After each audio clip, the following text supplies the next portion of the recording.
When you eating hot chicken? After you eating hot chicken?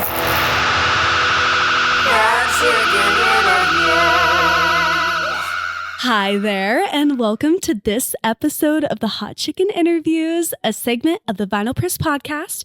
On this show, your favorite Belmont artists talk about their stories and music over Nashville hot chicken, and we'll see if they can take the heat.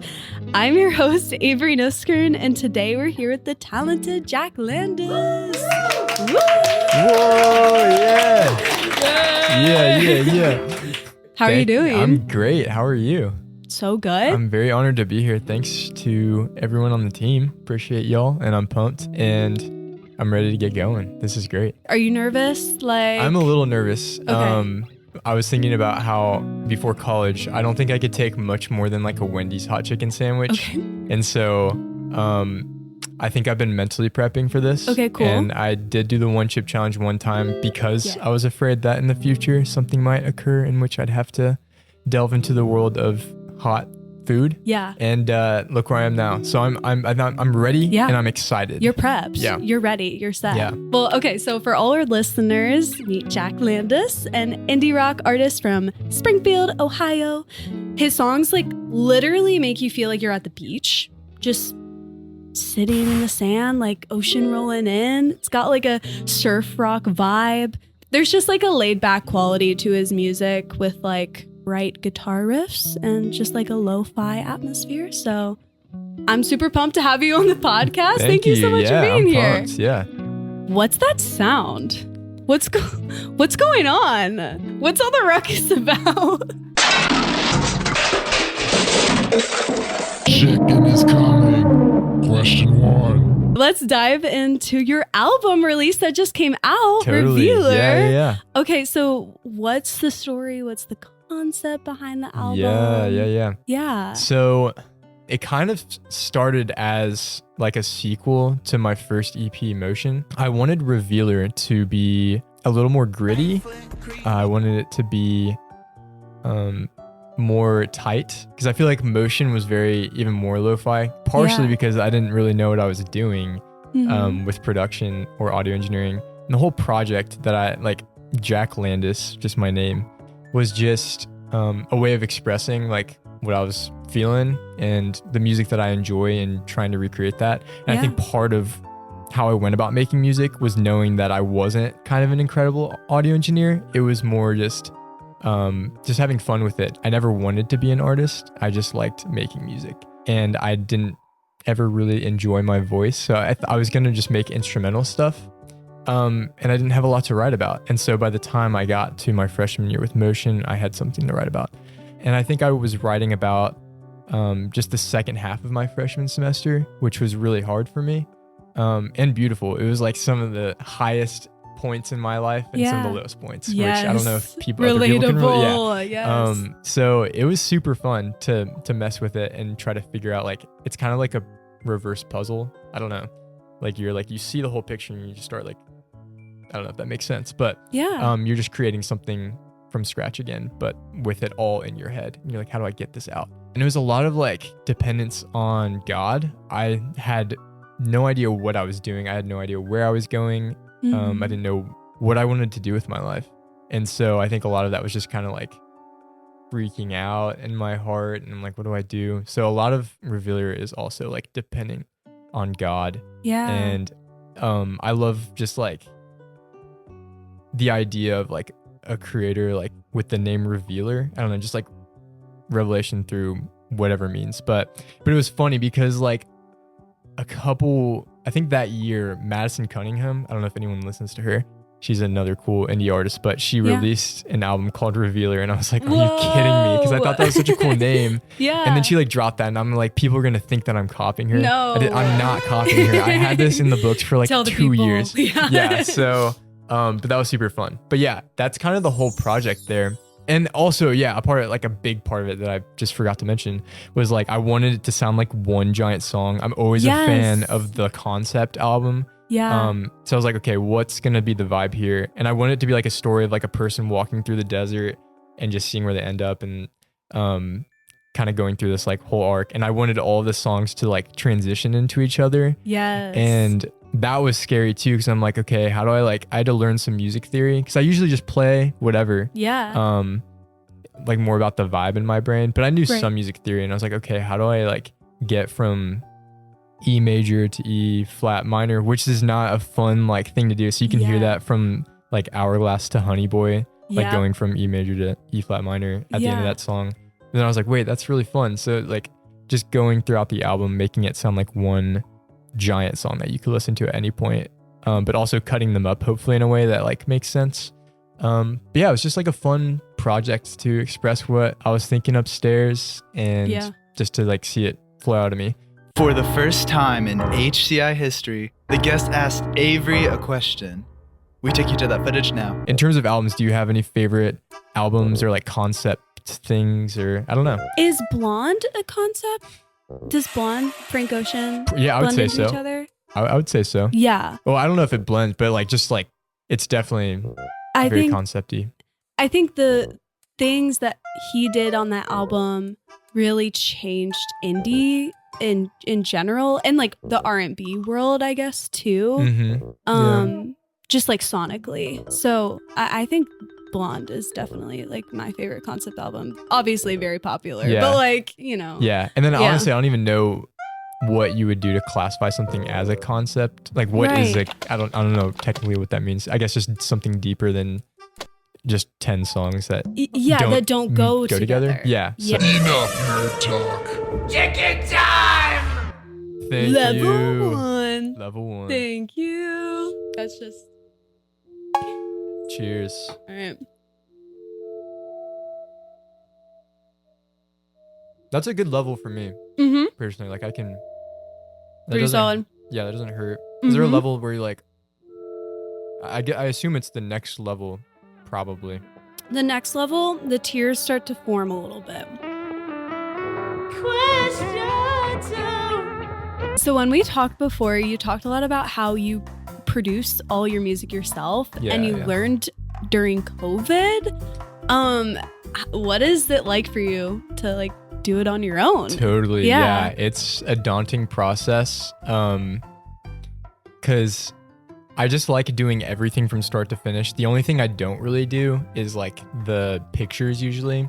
So Okay. like for the past ones, it's either like my sister or her fiance, Aw. shout out Trafton and Aubrey, or like BTS stuff, from like the music video that I did for Honey Boy, which was like, Polly Anslet, Elizabeth Marsh. So super cool photos. And then I usually just like add text to it or something. I do that. Mhm. So that's the only thing I don't really do. And so it's really scary to engage with the process of like finishing a song from start to finish Totally. and then promoting it.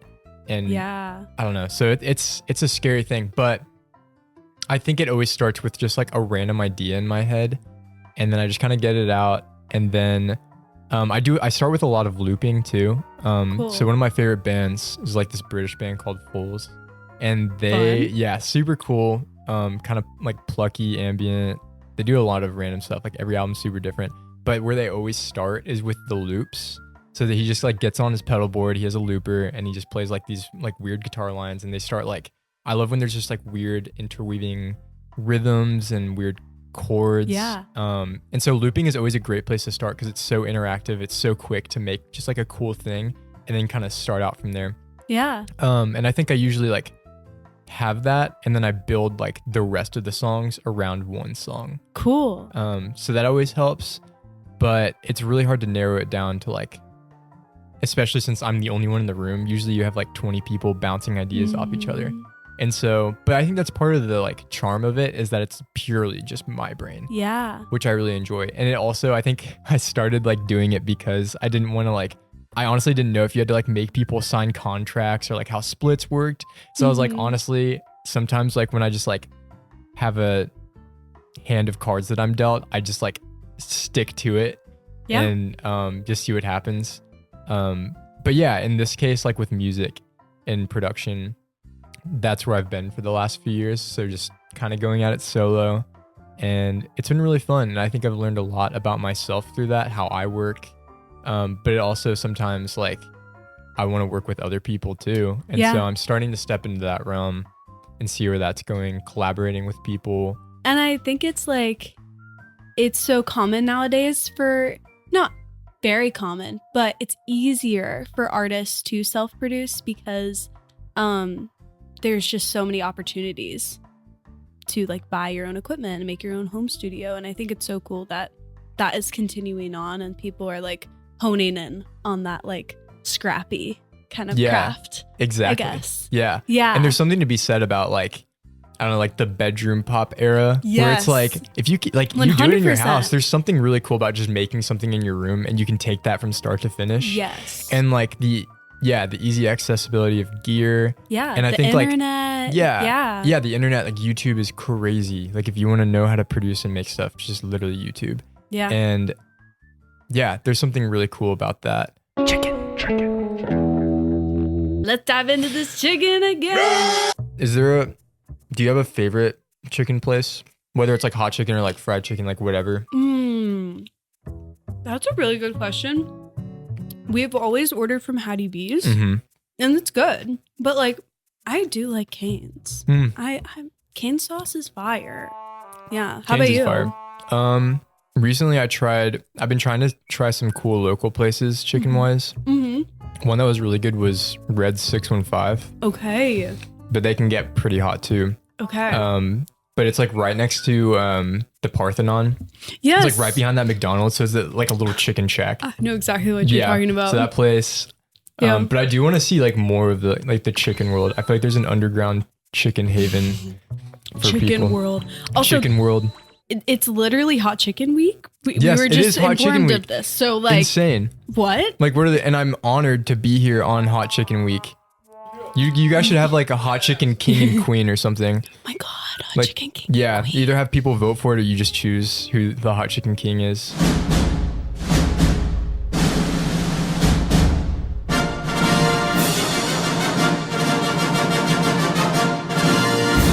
Question 3. How has Belmont impacted your musical journey? I came from a really small high school. I graduated with like 20 people. Yeah. So that was insane. And like, so obviously the music taste there was not very Right. like eccentric. Yeah. And so coming to Belmont, you just meet like so many people who have like incredibly varied tastes in music. And at first I was kind of like, whoa, like this is really odd. Yeah. But then like the more you listen to it, it definitely starts to make more sense and click and you start to enjoy it. So I think a big part of it was that. And a big part of it was meeting like the people who I'm in my other band with Orphe. Yes. Which is super fun. So like Tim was my neighbor in TK, yeah, Mhm. third floor. And I could hear him writing his songs for Orphe right next door. And I was like, dang, those are really sweet. I wish I could have written those. Shout out Tim for sure. So I was like a super fan. But he was like telling me all about like the music he was listening to. Mm-hmm. And it's like pretty out there for some parts. And so like it took me a minute, and then like the more I listened with them, it made more sense. And then I would like obviously listen to his music too, and it was just like awesome. And I wished that I could write like him. Wow, Yeah. this is like I starting know, to like it's flame. like I'm trying to like make eye contact. And, Totally. Yes. Then one day, like I'm a big fan of Orphe's music. And then one day I'm like walking into Chick-fil-A and they're both like sitting, they're like, Jack, come here, him and Anderson. yeah. And I was like, what's up? And literally the night before I was like practicing like random bass parts for no reason, just because I enjoyed their songs. And they were like, come here. And I was like, okay. And they're like, do you want to be in Orphe? And I was like, no way. Like, I would love to. Shut up. It's been super fun to just like journey with them through the years as well. Totally. And just make like music that's such different from mine. Yeah. Such more different than mine. And because I don't even know how to classify the music. I think it's kind of like garage folk Yeah. rock. I don't know. It's like a mix of a lot of things. Yeah. Yeah, so it's been really fun to just like create with them and just experiment in a different realm. Totally. And play a part into something bigger rather than just be by myself and make something in my room. Yeah. Like we're just practicing in a basement and making something together, Yeah. which I think is really special and like provides a different sense of musical community. Chicken time! Level 2. Oh my gosh, it's like Ooh. Oh my God. It's like pretty dark. Wow. It honestly Okay. looks Wow, like it looks a- terrifying. Are you I know. serious? I know, I'm kind of scared. Okay. I'm not gonna lie. Please don't eat.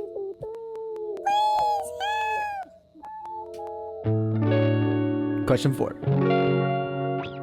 What was your wildest studio setup? Wildest studio setup. Or yeah. Some craziest things. Okay. Actually was probably this past like Christmas break. So I went home and I'm producing an album for my friend. Cool. And I forgot like everything. I actually forgot my interface, which is like the little box you use to like plug stuff in. And I was like, how did I forget like the most important thing? No. Yeah, I was like genuinely like baffled at myself. And so I had to like go to guitar. Oh my gosh. Oh no.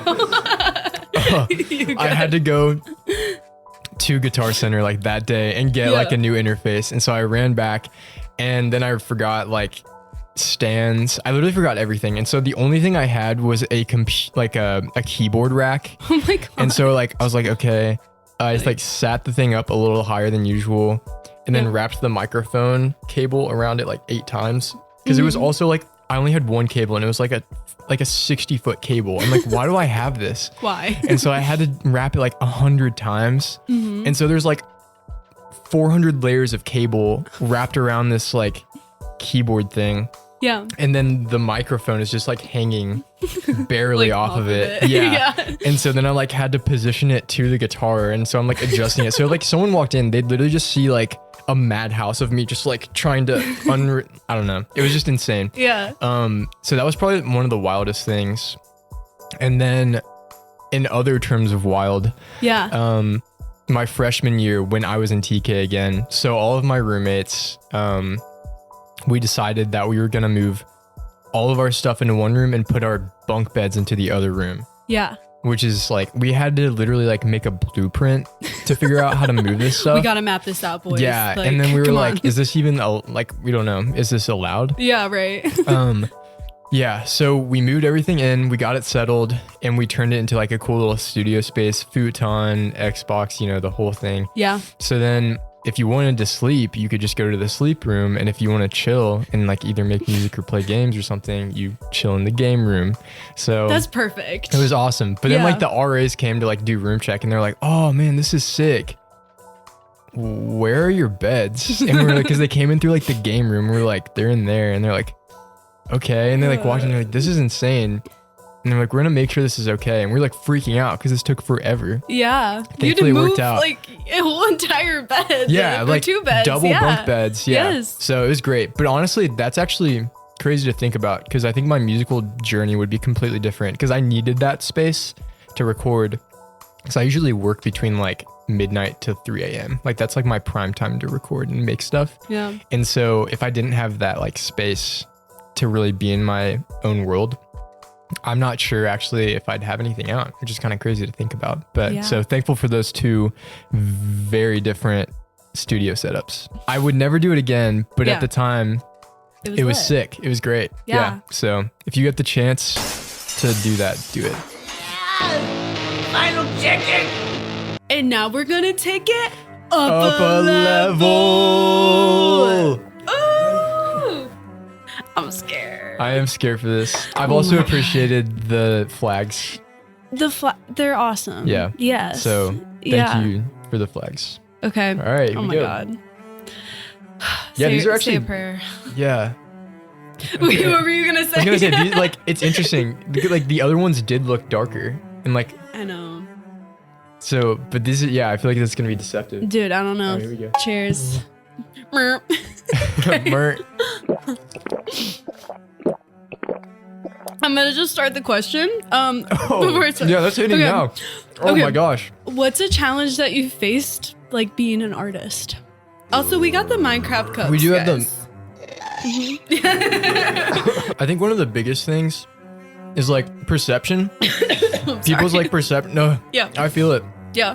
People's perception, I think, is the thing that I've always struggled with. Okay. And I've really had to let that go. Because it's like when I'm on stage playing, I'm like, I don't really want people to think that I'm like super awesome. And like, I want to connect with the people Yeah. and like make an experience. So like one of the big things that we do is like dress up for a show. So like one week we'll do like lunar themed and we're all like astronauts or aliens or something, or like one week we're like pirates. And so I think that's helped with like perception. And I think just like not knowing people sometimes like freaks me out a little bit, especially coming from a place where I knew everyone in school. Yes. 23 people I graduated with. So it's like kind of weird to me. So that was a big thing. Yeah. And then also just like promoting. Yes. I like hate promoting myself. I do not like posting on social media about like, hey, check out my music. It's like everyone does that. And I love hearing other people's music. I just like feel weird doing that. As like an artist nowadays, you have to self-market, and it's like, am I doing it because I have to? Yeah, or like, exactly. You know, yeah. And even like being on social media, I don't really want to be on social media all that much.